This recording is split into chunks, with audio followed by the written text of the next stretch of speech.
Any family with more than one person in it, and I can definitely confirm that is true.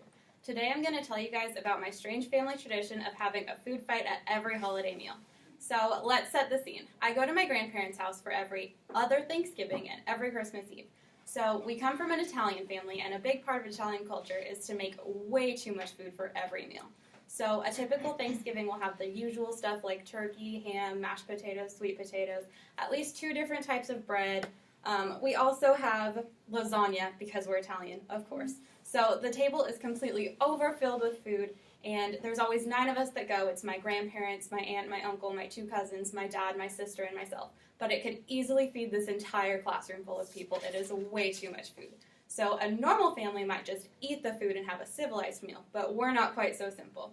So it all started one year when my cousin asked my dad to toss her a bread roll instead of hand her one. So he actually threw it at her, and then she threw it back, and it evolved into a strange food fight among the whole family across the table, and it was ridiculous and messy. My grandma got really mad, of course, because we made a mess on her clean tablecloth.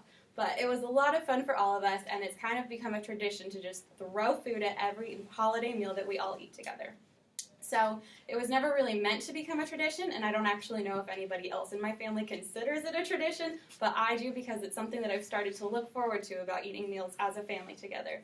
So we're definitely dysfunctional, and now you have to be a lot more explicit in asking for someone to hand you your food instead of toss it to you. But overall, we know how to keep ourselves really entertained, and it's always a good time.